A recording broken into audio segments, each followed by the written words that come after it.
Both the Harris and Trump campaigns are hitting the ground hard in Nevada. Now, this is a state that hasn't voted for a Republican for president in 20 years. Recent polls show Vice President Harris has put Nevada back into play, along with the three other Sunbelt battlegrounds. During a rally Friday in Las Vegas, Donald Trump called the vice president a, quote, copycat because she has voiced support for a no tax on tips plan for service workers. Joining us now is someone that knows a little bit about that, the chair of the Congressional Black Caucus, Democratic Congressman Stephen Horsford of Nevada. I will note he is what the Democratic Congressional Committee has called a frontline member, and he is one of the races to watch this cycle. Congressman, good to see you. Okay, Nevada, notoriously difficult to poll, notoriously late deciders, understanding all of that. Let's look at some of the most recent polling we've got out of your state. This is a Times Siena poll. You have in Nevada, Donald Trump 48%, Kamala Harris 47%, the margin of error plus or minus 4.4, really a dead heat here. This is significant, though, because when it was still Joe Biden at the top of the ticket, you had the Trump campaign saying goodbye, Nevada. Democrats have conceded this state. That might have been an overstatement, but it is certainly way more in play now. Talk to me about what it is going to take for the Harris-Walz ticket to win your state. Well, first of all, they are doing the work. The Vice President, Kamala Harris, has been to Nevada 7 times this year. The rally that you're referring to, along with Governor Walz, was an indication of the enthusiasm, the excitement that we have directly on the ground. We've seen more than 4,300 volunteer signups since the convention alone in Nevada, and that's reflective of what's happening in the battlegrounds. Now, Donald Trump doesn't know anything about the workers in Nevada. In fact, this whole issue of not taxing tips, because tips is a gift, it is not a guarantee, is really fundamentally about raising the wage of workers. Someone needs to ask Donald Trump, does he support increasing the wage for workers, which is as low as $2.13 for some hospitality workers in this country? That is unconscionable that we would expect workers to live on $2.13 an hour. He didn't stand up for workers when he was an employer. He's not standing up for workers now, and that's why he cannot be president of the United States.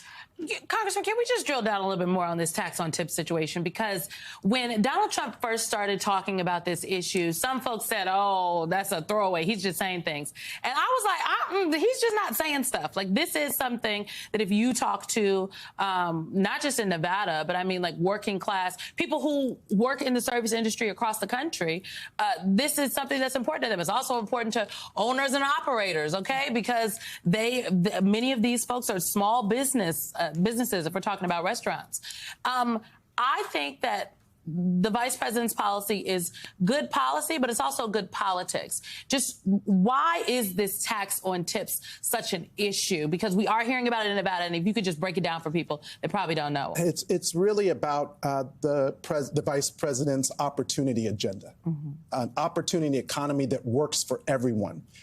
Today in America, there are more than 6 million workers, 70% of whom are women and people of color, who work in jobs that pay as little as $2.13 an hour.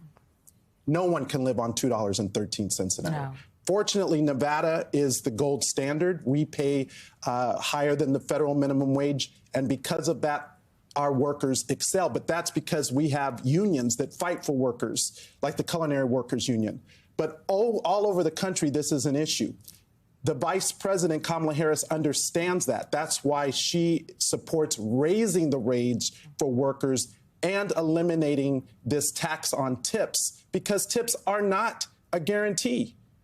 You can't live off of someone's gift.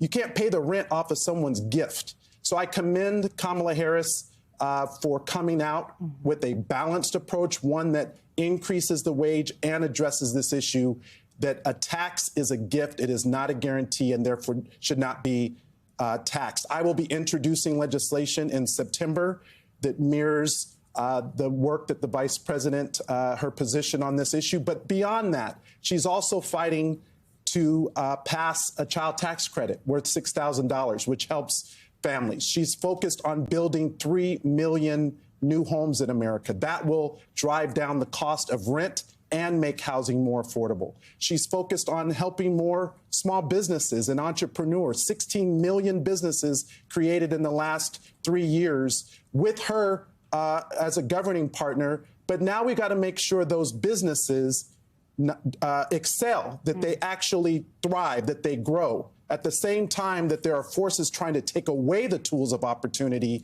you have Kamala Harris, who's fighting for an opportunity economy that works for everyone, not just the billionaires and the ultra wealthy. Congressman, I'm going to ask you to put your CBC hat on, understanding that you never take it off. Take a listen to this new radio ad. It touts the vice president's record of fighting for Black Americans.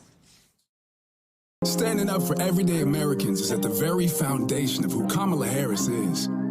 Raised in a middle-class home by a working mother who instilled in her a passion for justice and equality.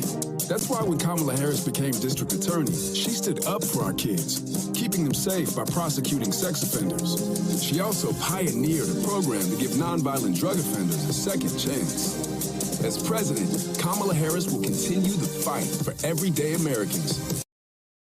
You pair that ad with news from NBC that the Harris-Walz campaign is releasing its first ads also targeting Asian Americans in battleground states, including your own Arizona and Georgia. Latino voters are going to be critical in your state. Your sense of the multiracial coalition this campaign is going to need to put together in order to win a state like Nevada? Thank you so much for raising this, because we do live in a multiracial, multi-generational society. This is what Donald Trump and the MAGA Republicans fear. They fear the future. Well, guess what? We're not going back. We're moving forward. And there's a new path forward with Kamala Harris. But we also have to recognize that we have to win up and down the ballot. We have to win the House. We have to make Hakeem Jeffries the next speaker. We have to make sure that we have diversity in all of our key positions in the Senate and in the House. Now, in Nevada in particular, I'm so proud because we have a strong coalition of Latino, AANHPI voters, Native American voters that are more engaged and are working to make sure that we turn out every single vote, as well as union households that are across every ethnic and racial background. And they understand that this is about our future. It's not about one person in one office. This is about all of us and what it is we're fighting for. And it's our future, our children's future, and the opportunity to have an economy that works for everyone. Donald Trump is only focused on one person, himself. Kamala Harris is focused on the American people. She's focused on all of us. Congressman Stephen Horsford, what a treat to have you in studio. Thank you so much.